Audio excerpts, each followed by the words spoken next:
What's up guys? Guess where I am today? Bale, pasensya na, wala masyadong nagre-reply sa page kasi wala ako dun. Hindi ako nagpa-monitor. Okay? By the way, shout out dito sa Origin and Bloom. They're very accommodating and very nice service. Okay. Upo muna tayo dito sa poolside, hindi to pool. Okay. Sorry. Um, Coffee shop to pero mababaw yung tubig. So nasa ilalim tayo ng tubig halos.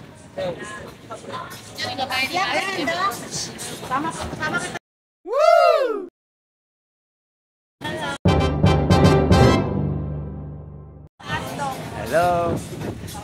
Wow. Ayan po yung mga mommies na kasama dito sa competition natin.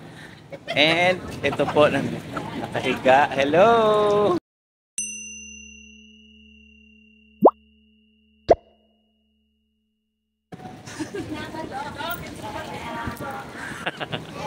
Okay. So, ano muna, please congratulate the kids at kasama po ang aking bulinggit. Halika dito.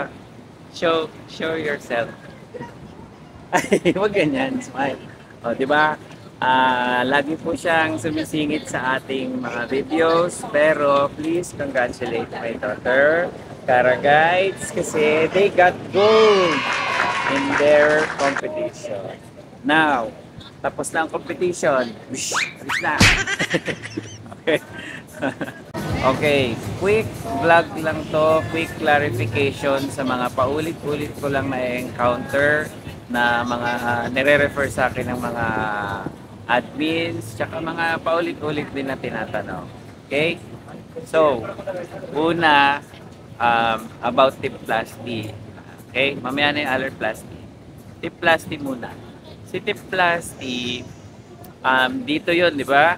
Ditong part lang yon. Una, hindi na dadama yung ailers. Kung may gusto kayong mangyari dito, ailer plastic. Kung may gusto kayong mangyari dito, tip plastic. Ganun lang yon.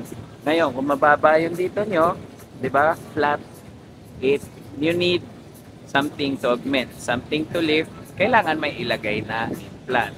Ngayon, kung okay lang sa inyo na wag na magalaw ang bridge, edi, dito lang kayo. Di ba? Tip plastic and ailer plastic combined is no implant rhinoplasty. Okay, pero ngayon, hindi porke sinabi ko na no implant rhinoplasty, wala ako ilalagay. Kailangan ko ng something to support the tip. Okay?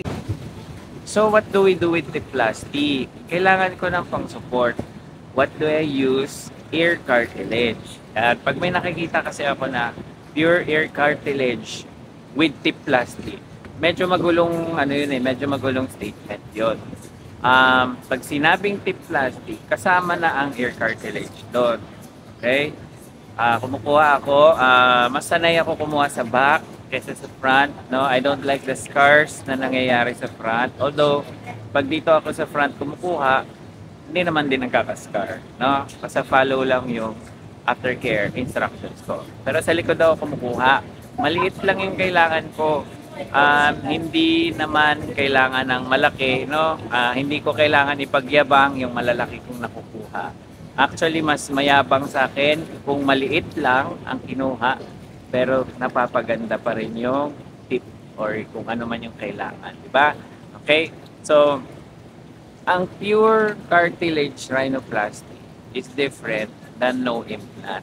Pag sinabi mong pure cartilage, ibig sabihin may ginamit ka rin ibang material.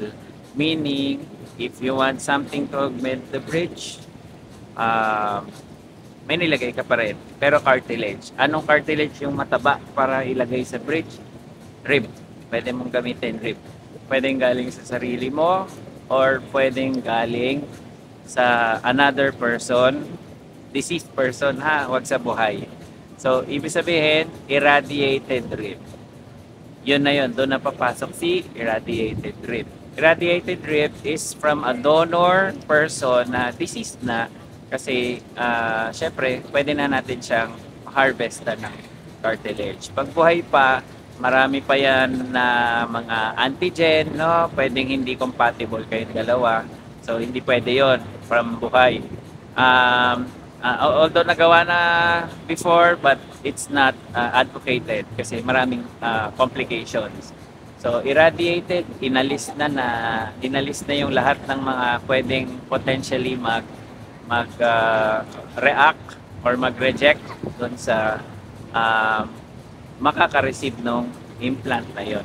Ngayon, ang issue na lang is yung spiritual side ninyo, no? Kung may issue kayo sa, ay, galing sa ibang tao, galing sa deceased person. Anyway, the others has the advantage na walang rejection yon. Tapos, cartilage pa rin. Ngayon, pag nag-rip ka dito, kung magtitip plastic, kailangan pa rin ng air cartilage. Ganun yun. Okay, ngayon, pag tip plastic, dalawa kagad yung ginagawa dyan. No? Kung maraming taba kami makita sa tip, nagtitip defatting, kasama na yun. Tapos, yung tip restructuring. Yun. Kaya na-define yung tip. No? Pag no implant, of course, mahirap gawing projected yung tip. Wala kasi material na gagamitin. Pagpatibay lang naman yung ginagamit kong ear cartilage. Okay? Pag alers naman, dalawang aspect din yan. Both na yung alers, gusto nating mag-narrow. Okay? Narrow. And also yung overhang. Like mine, meron ako malaking overhang. Ito. Nakaganon. So gusto natin magkaroon ng magandang shape yan at maalis yung pagka-flare niya. Ganyan. Okay? So yun yung mga issues na kailangan ma-address pag nakita na yung ilong. Okay? So, ano yung sinasabi na pag mayroon, Dok, ayoko ng cut dito, ayoko ng cut, ganyan. Wala kang magagawa kung malapad yung ilong mo. Kung wide yung ilong mo at flared, no, nakaganon, kailangan natin mag-trim, kailangan natin magbawas. Hindi pwedeng tupiin lang, no? Kaya ako hindi ako agree masyado sa alar bungee, no, unless ire-request. No, kung ire-request ng patient, okay, sige, basta naiintindihan yung mga pwedeng maging outcome. Okay? Pero kung nalalaparan ka, kailangan mo mag-trim.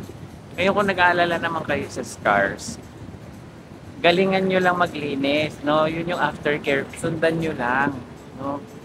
Hindi naman na porke titrim ka dyan magsiscar na. Nasa sa responsibility yun ng patient to follow the aftercare instructions. Kung malinis, ang dami na kung patient na nagsasabi na, Dok, parang walang naging hiwa, walang naging sugat, walang bahid ng opera. Which is a very, very nice compliment sa amin, no? The more natural sa akin, the more na hindi nila nalalaman kung anong ginawa is a better compliment than me na, wow, tangos na tangos, wow, ang taas, yun, alam kagad na may ginawa. So, kanya-kanya lang naman yan. Okay, so for now, yun na muna. I may be talking to another place pag lumipat na kami. Ngayon, if you can recognize where I am, say hello. Say hello, no? Patients natin dyan, mga ga-guides na nearby. So, say hello. Marami pa kami pupuntahan na gagawin ngayon kasi tapos na yung competition. Huwag kayong papaloko sa mga fake na mag-chat sa inyo. Ilalagay ko yung mga links ng mga official Facebook page, Facebook clinic page. Tapos, punta kayo sa YouTube. Nandun yung mga link kasi. By the way, again, addendum. No? Kung mag-i-inquire, okay lang. Tanong lang ng tanong. Pero it would be best na napanood nyo na yung mga videos ko. Especially yung nakalista dun sa Rhinoplasty series. No? Lahat ng videos so napaka-importante at for sure, kahit makipagpustahan pa ako sa inyo, nasagot ko na yung tanong nyo doon, sigurado. Okay? More or less. Ngayon, kung hindi ko pa nasagot, doon ko i-explain ng todo. Pero medyo mahirap kasing paulit-ulit.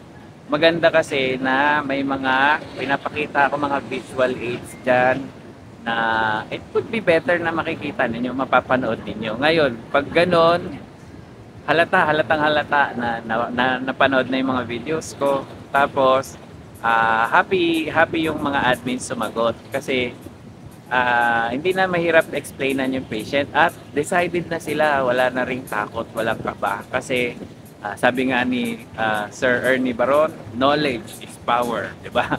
So the more knowledge you know about yung procedure, the lesser yung complications, the lesser questions, and also mas higher yung success ng rhinoplasty.